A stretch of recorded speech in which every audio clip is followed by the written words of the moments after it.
Olá, seja bem-vindo, internauta. Mais uma entrevista aqui no site agazeta.net, dando continuidade à agenda das discussões sobre as eleições de 2014. Hoje nós vamos conversar com o candidato ao Senado pelo PSOL, professor Fortunato. Professor, seja bem-vindo ao site agazeta.net. Prazer recebê-lo aqui.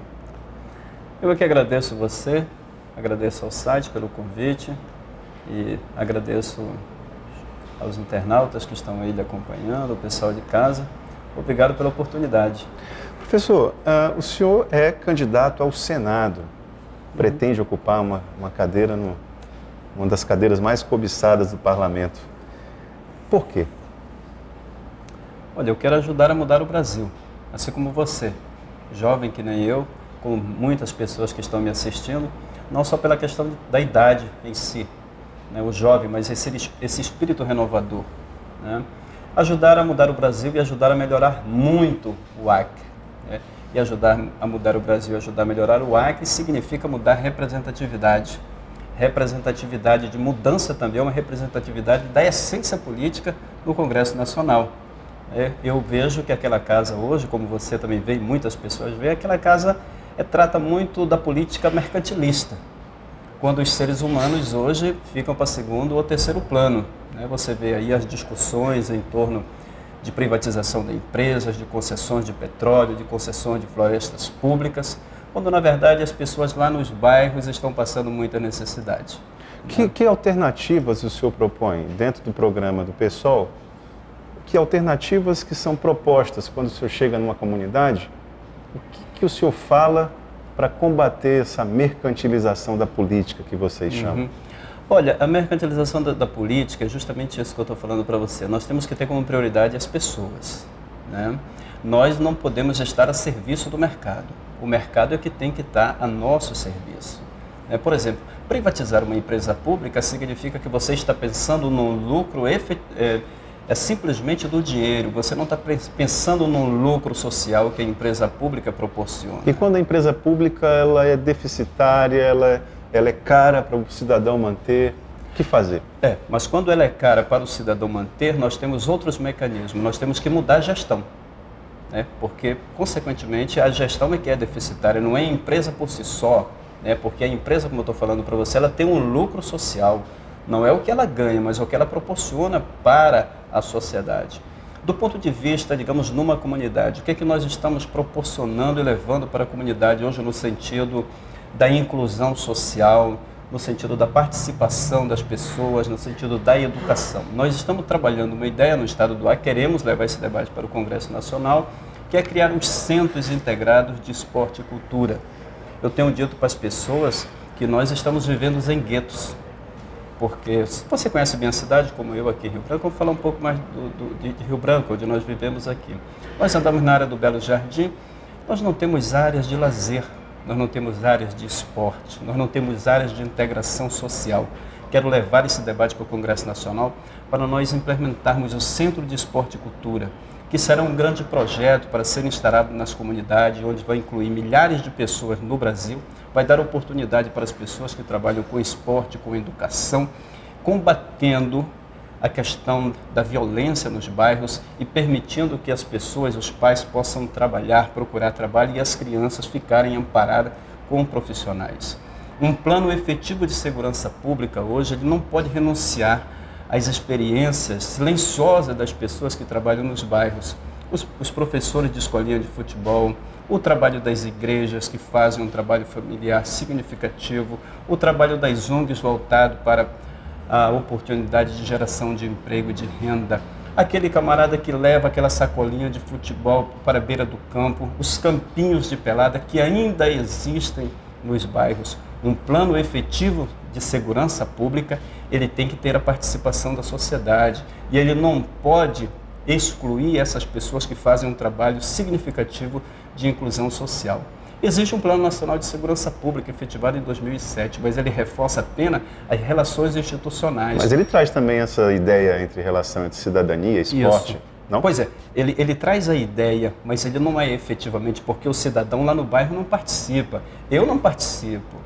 né? Muitos colegas meus que fazem um trabalho no bairro de escolinha e atividades agregadoras, por exemplo, atividades folclóricas, estão excluídas desse processo. Então nós ficamos no discurso, isso não é efetivamente praticado.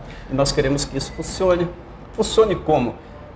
O senador participando da vida da comunidade.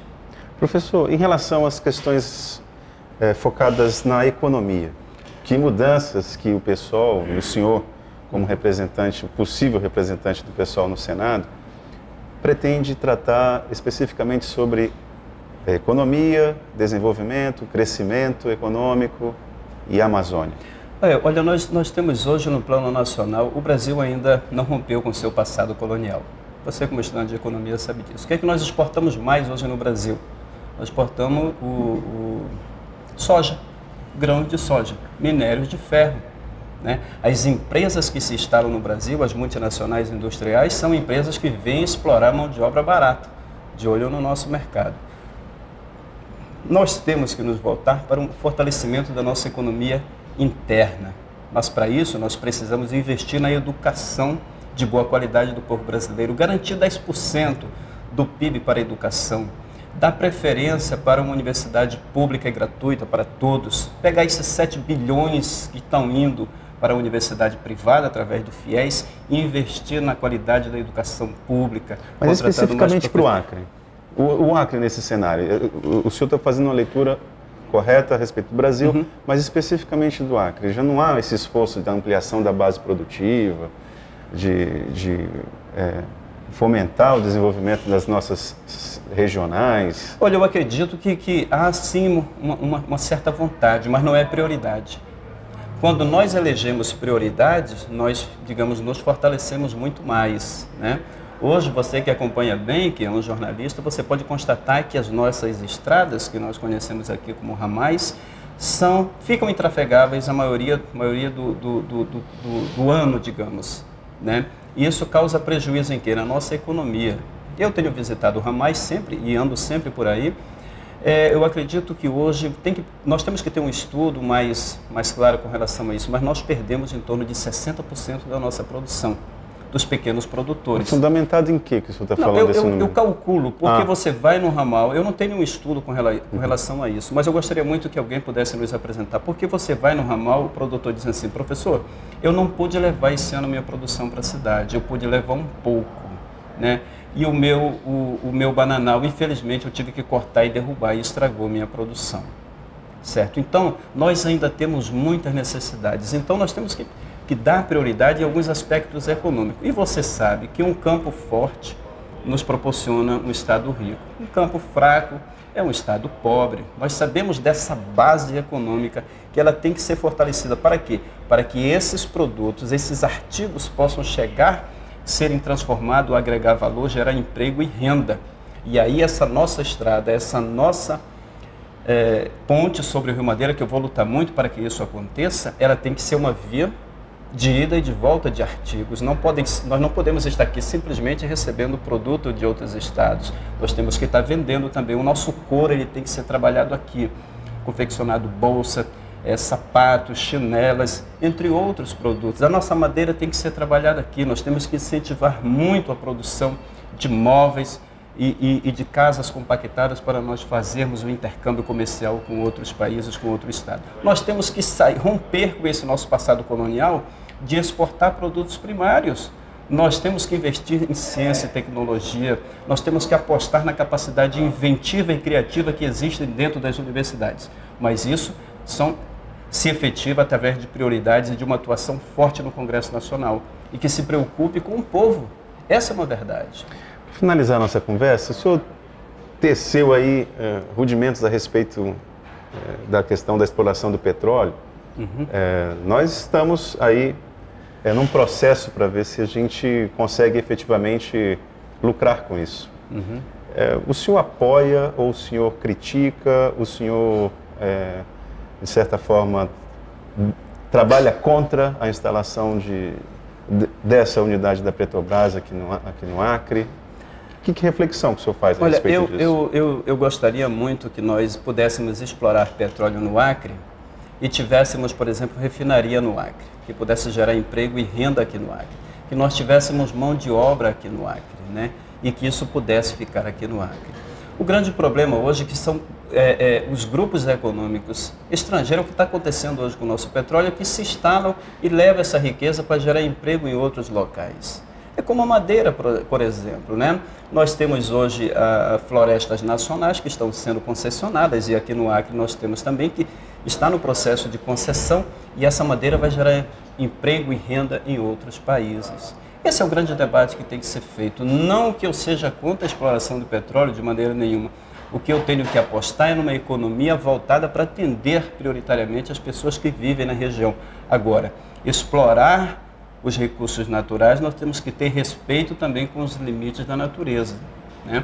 Porque quem sofre não são os outros elementos da natureza, não são outras vidas, somos nós, porque na medida que sofrem outros elementos da natureza, nós estamos sofrendo também. Aí são os impactos na água, né, que são poluídos, a questão do ar, e aí vem outras questões com relação à floresta. As florestas podem queimar, mas é proibido derrubar? Nós podemos estar queimando menos, mas podemos estar derrubando muito mais.